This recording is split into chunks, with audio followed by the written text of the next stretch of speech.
ইতিহাসের যত বিপ্লব হয়েছে, আব্বাসিয়া খেলাফত বলেন, উমাইয়া খেলাফত বলেন, উসমানিয়া সালতানাত বলেন, এই একদম সর্বশেষ আস্তে আস্তে ব্রিটিশ বলেন, ইসলামের জন্য, দ্বীনের জন্য, আল্লাহর ওয়াহদানিয়তের জন্য যারা নিজের জীবনকে কুরবান দিয়েছেন, যারা নিজের জীবনের পরোয়া করে নাই, এই রুয়ে জমিনে ইসলামের পতাকা উড্ডয়নের জন্য, কথা বলেন ঠিক কিনা?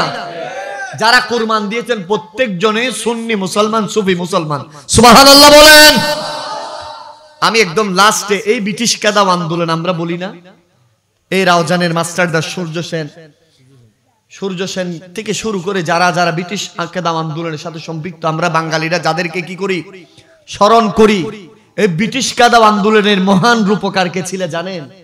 আল্লামা ফজলুল হক খায়রাবাদী রাহমাতুল্লাহ আলাইহি, সুবহানাল্লাহ। উনি কত বড় একজন ইমাম, কত বড় আলেম, যুগশ্রেষ্ঠ একজন মুহাদ্দিস ছিলেন, মুফাসসির ছিলেন। তিনি ছিলেন সাচ্চা একজন সুন্নি, জুড়ে বলেন সুবহানাল্লাহ। এই বাংলাদেশ দেখেন, যারা ইসলাম এনেছেন, আজকে বাংলাদেশে আমরা বলি যে মসজিদ, আমরা বলি যে মাদ্রাসা, আমরা বলি যে সিরাত, সুরাত, আবা, কাবা, সিরাত, লেবাস এনেছেন কে বলে? আল্লাহর ওলি। প্রথমে একজন, তিনের নাম বলেন।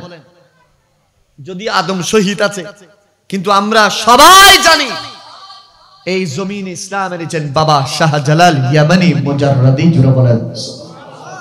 দ্বিতীয়ত হচ্ছেন হযরতে শাহফারান ইয়ামানি মুজাররাদি, জুড়ে বলেন সুবহানাল্লাহ।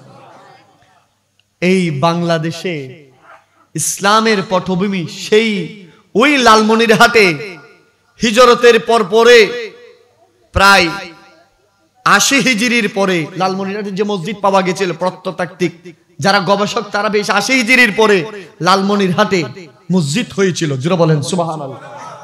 এগুলো কোত্থেকে এসেছে, কারা এনেছে এগুলা? এগুলো হচ্ছে পাকিস্তানের ওই দাদা গঞ্জবক্স আলী হেজবিরি লাহোরের মাধ্যমে উনার খলিফারা এই জায়গাগুলোতে বিচরণ করে করে মানুষকে মুসলমান বানিয়েছে। এই দেশ কেমন দেশ ছিল, যে দেশের মধ্যে মানুষ দাঁড়িয়ে রাখলে সেই সময়কার ২.৫ টাকা কর দিতে হতো, কারো ছেলে হলে আকিকা করানো যেত না, দাঁড়িয়ে রাখা যেত না, পশ্চিম দিকে সিজদা দেওয়া যেত, মানুষ লুকিয়ে সিজদা দিত, খুলের বেড়ার ভিতরে সিজদা দিত। আজকে তো মসজিদ ফুমরাতে নামাজ পড়ে খোলামেলা ভাবে সিজদা দেন। এগুলো কেমনে হয়েছে? ১৫০ বছরের ইতিহাস খুলেন, আপনি বুঝতে পারবেন। এই জমিন, এই মানুষ, আজকে আমরা যে বলি ৯০% মুসলমান, এই রুয়ে জমিনে ইসলাম এনেছেন আল্লাহর ওলিরা, ঠিক কিনা বলেন? এখানে আর কেউ ইসলাম আনে? আজ আমরা কমবক্ত হয়ে গেছি, আমাদের এই কোফাল মনে হয় ফোরা কোফাল বাবা।